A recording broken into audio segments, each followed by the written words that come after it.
I hate it, you hate it, your grandma hates it. It's the dreaded step right after your sketch, which is sure to look worse than the sketch itself, line art. I've recently been studying artists like Yona Yamamai, Lam, Mika Picasso, and I've always wondered, how on earth does their line art look so good?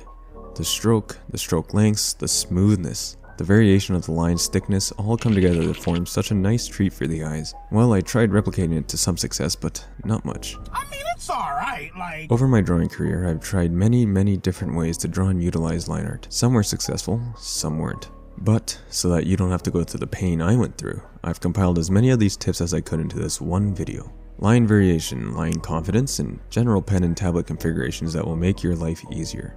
I'm going to do a run through of all the techniques, years of dedication, hard work that came into fruition when I was learning how to build these beautiful lines. Now then, the Discord. Why aren't you in it? Do you have art you want to share? Anime you want to talk about? Maybe you just want to drop your socials and disappear for the next 2 years, I don't know. But hey, join. Join now. We're going to be holding another art competition here, so get on it. Also, we're growing. Honestly guys, it means the world to me. I was so happy I ran and told my dad about it, which got him so excited he said nothing. Well, anyways, thanks for 5k and let's get into this video, shall we? Now before you even do any of the drawing at all, we have to set up a canvas that can pack as much detail as it can into your drawing. You don't want your drawing to look like a mosaic, but you also don't want your drawing software to cook your computer. Bottom line, if you click on this box and input any number under 1000, yeah, your line art will look like every UFO photo ever. Any number under 1000, even 2000 in most cases, is a big no-no. Push your computer, and if you start noticing pen lag, lower the canvas size. For the DPI, put 300 to 600. Everyone tells me to put 600, but I really don't see a difference, to be honest.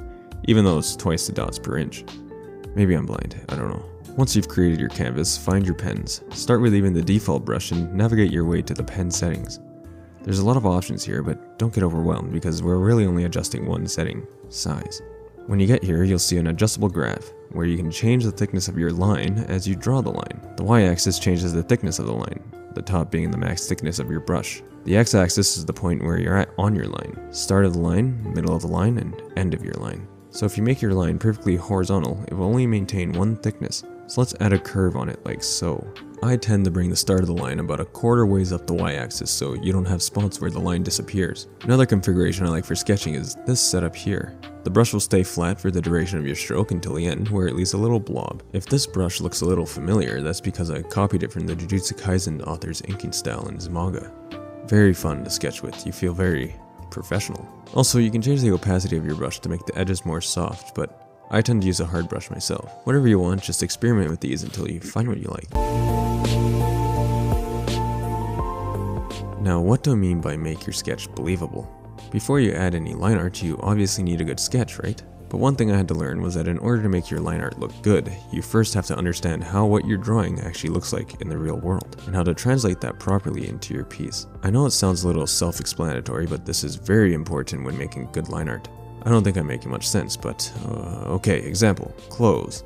To be more specific, collars on shirts. See, if you don't know how a collar would actually look on your character in a 3D world, then you're gonna get something like this. It's flat, and the line art will look even more funky because the collar looks funky. The more detail you add to these areas, the better the line art will look. So let's adjust this collar to look more like this. Even this is a tad bit plain, so let's go even more crazy and undo the top button here. Maybe even the second button. And now you have something like this. See the difference? So, in short, do your studies on everything. When drawing from a real life reference especially. Don't just draw what you see, know the object that you're drawing and it will look 10 times better, believe me. Alright, this one might cause a little banter in the comments, but stabilizers really aren't that necessary. The stabilizer tool, for those who don't know, smoothens up your stroke and adjusts it in real time to allow for a cleaner line. I've seen people use this tool for every line in their drawing and I don't really see why. Now this is definitely a very useful tool for those longer curved lines. But why are you using it on these shorter lines here? Just make a quick brush stroke and if it isn't right, hit undo. Hopefully a keybind on your tablet and draw it again. No, we're not covering calculus here. By tangents I mean when a line meets another line or two lines come together to form an angle. Line variation is how the thickness along a line varies in order to add more depth to the curves, corners, and even ends. The one thing you don't want with your line art is a boring flat line. You want them to be juicy and to pop, but depending on your style, you don't want them to pop too much. But too much pop is better than no pop at all.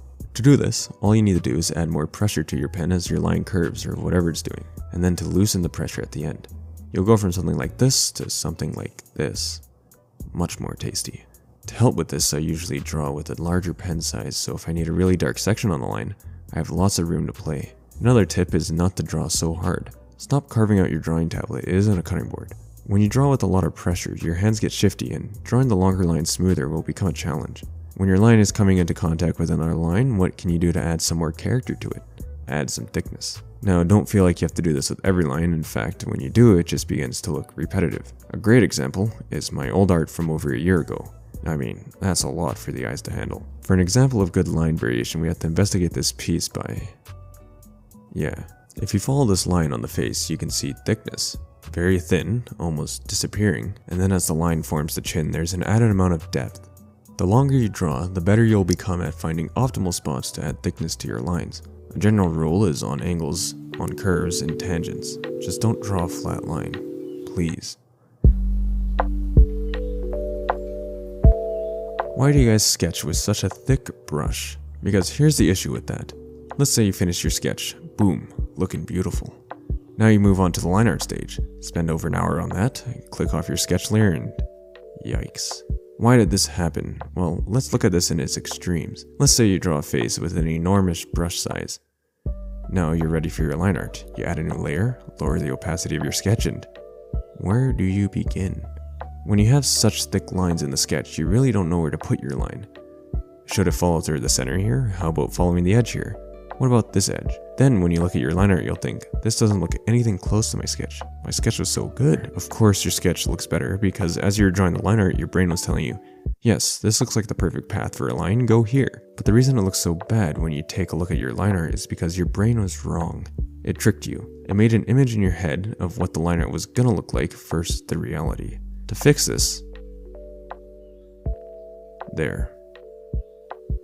Believe me, doing this also allows you to add more finer details into your sketch, and like I said in a previous step, the more detail in the sketch, the more detail in the line art. Now of course, if your sketches are very flowy and loose and you need to use that thick brush, make a second sketch on top of that to refine the lines. The slower you move your brush, the more shaky your line. That's just how it is, regardless of whether or not you're a traditional artist or a digital artist. But guess what, my digital friends, you have an undo button. And a button, hopefully, on your tablet to bind it to. So what I like to do is I swipe my lines, and it really doesn't have to follow your sketch completely. Your sketch is a guide, not just for where the lines go, but how everything fits in the drawing. So just swipe, undo, until you get the line right.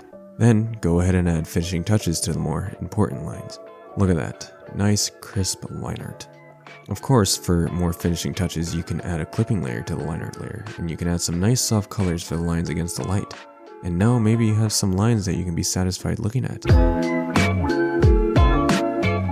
So there you go, my tips, although not a lot. Learning these is what really helped back in the cold hard days of being a beginner artist. Some say I still am a beginner. Anyways, I hope these tips pull you out of your unsatisfied with my art loop. Subscribe to my channel, like the video, comment on what you think I should teach you guys next. I plan on posting a new video every 2 to 3 weeks, and my next video may or may not be an art roast, so stick around for that. Alright, get on out of here and start drawing.